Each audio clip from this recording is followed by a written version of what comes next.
Hello, আসসালামু আলাইকুম। শখের খামার ফরিদপুর ইউটিউব চ্যানেল এবং ফেসবুক পেজ থেকে ছোট্ট একটা শর্ট ভিডিও নিয়ে চলে আসলাম।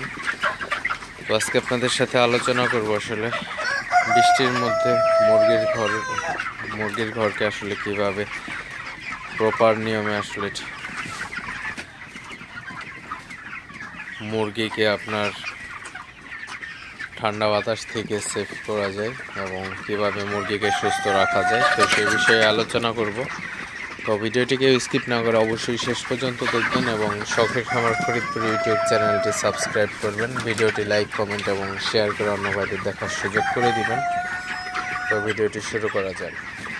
তো আপনারা দেখতে পাচ্ছেন আমার ব্রয়লার মুরগিগুলা আলহামদুলিল্লাহ খুবই ভালো আছে এবং সুস্থ আছে। তো তারপরেও মুরগিগুলাকে হচ্ছে আপনার সঠিক সময়ে সঠিক পরিচর্যা যদি না করা হয় সেক্ষেত্রে কিন্তু আসলে মুরগিগুলা অসুস্থ হয়ে যেতে পারে। তো গত রাত থেকেই কিন্তু আসলে রাতে কিন্তু ঝড় হয়েছে আসলে, তো অনেক ঝড়ো বাতাস হয়েছে এবং গড়ি গড়ি বৃষ্টি হয়েছে। তো সকালবেলায় কিন্তু আসলে বৃষ্টি শুরু হয়েছে, হালকা পাতলা বৃষ্টি নামতেছে এবং প্রচণ্ড পরিমাণে বাতাস। তো এই বাতাস এবং বৃষ্টি এখন ওয়েদারটা একদম খুবই ঠান্ডা আসলে। তো এই ঠান্ডা ওয়েদার এবং ঠান্ডা বাতাসের মধ্যে কিন্তু মুরগির ঘরের সাইড পর্দাটা আপনার খোলা রাখা যাবে না। তো অবশ্যই আপনার মুরগির ঘরের সাইড পর্দাটা বন্ধ রাখতে হবে। তো আপনারা দেখতে পাচ্ছেন আমার মুরগির ঘরের সাইড পর্দাটা বন্ধ রাখা আছে এবং পাশাপাশি কিন্তু আমার মুরগির ঘরের যে ব্যাক সাইড অর্থাৎ পিছনের সাইডটা কিন্তু আমার এই পাশটা খোলা আছে। তো এই পাশটা খোলা রাখার কারণ হচ্ছে মুরগির ঘরের আর কি হালকা পাতলা বাতাস আর কি আলোটা ঢুকবে এবং হালকা পাতলা বাতাস ঢুকবে। তো এবং ঘরের মধ্যে যদি কোনো ঘাস জমে তো এই ঘাসটা যাতে এই সাইডের ফাঁকা জায়গা দিয়ে বের হইতে পারে।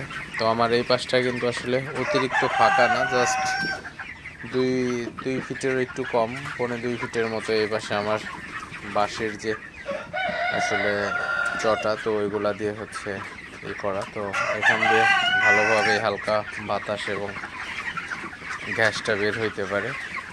তো এই সাইডটা আমার খোলা রাখা আছে। তো এবং ঘরের মধ্যে আলো এবং তাপমাত্রাটা ঠিকঠাক রাখার জন্য কিন্তু আমি এখানে দুইটা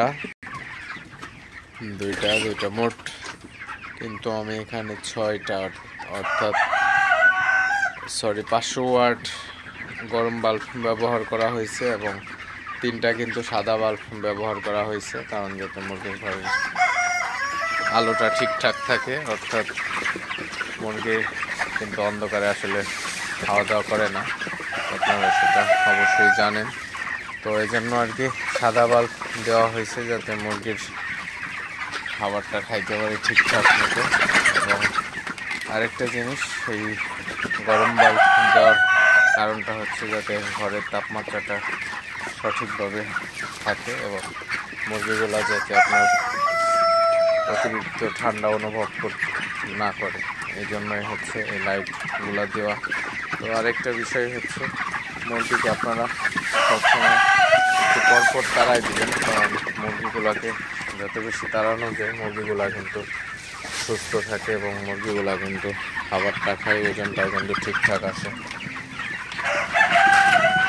তো আমার এই চালানে কিন্তু মুরগিকে আমি গ্রোথ প্রমোটার দিই নাই আসলে। তো এমনিতে ওজনটা মোটামুটি ভালোই আছে, তো এই কারণে আর গ্রোথ প্রমোটার দেওয়া হয় না।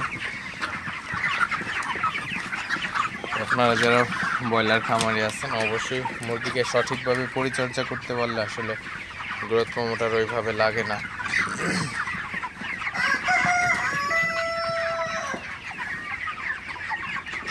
তো আজকে বলা চলে আলহামদুলিল্লাহ ওয়েদারটা খুবই ভালো। তো গত 3 দিন যাবত আসলে ওয়েদারটা খুবই ভালো বলা চলে আসলে। তো এই ওয়েদারটা আসলে ব্রয়লার মুরগি পালনের জন্য কিন্তু খুবই ভালো একটা ওয়েদার আসলে।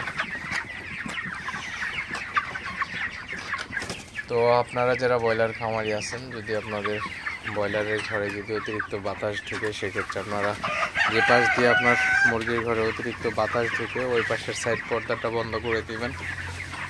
আপনারা দেখতে পাচ্ছেন আমারটাও যে পাশ দিয়ে বাতাস ঢুকে ওই পাশের সাইড পর্দাটা পুরো নামানো আছে, এবং ব্যাক সাইড অর্থাৎ যে সাইড দিয়ে বাতাস ঢুকে তার অপোজিট সাইডটা আপনারা হালকা পাতলা খোলা রাখবেন, যাতে ঘরের মধ্যে গ্যাস বের হয়ে যেতে পারে। তো এই জিনিসগুলো অবশ্যই আপনারা খেয়াল রাখবেন, তাহলে দেখবেন আপনার মুরগির ঘরের মুরগিগুলো সুস্থ আছে, ভালো আছে। এবং সর্বোপরি কথা হচ্ছে মুরগিকে আপনি সঠিকভাবে পরিচর্যা করবেন, মুরগি আপনাকে ভালো একটা প্রফিট আপনাকে দিবে আসলে। তো সঠিক পরিচর্যায় আসলে আপনাকে সঠিক মূল্যায়ন হবে আসলে। তো এই জিনিসগুলো আপনারা সব সময় চেষ্টা করবেন মুরগিকে প্রপার নিয়মে মুরগি পরিচর্যা করার জন্য, তাহলে কিন্তু সব দিক থেকে আসলে আপনার ভালো হবে। তো যাই হোক, ভিডিওটি আর বেশি বড় করবো না, সবাই ভালো থাকবেন, সুস্থ থাকবেন। শখের খামার খরিদপুর ইউটিউব চ্যানেলটি অবশ্যই সাবস্ক্রাইব করবেন, ভিডিওটি লাইক, কমেন্ট এবং শেয়ার করে অন্য ভাইদের দেখার সুযোগ করে দিবেন। তো দেখা হবে অন্য কোনো নতুন ভিডিওতে নতুন কোনো আপডেট নিয়ে। সে পর্যন্ত সবাই ভালো থাকবেন, সুস্থ থাকবেন। আসসালামু আলাইকুম।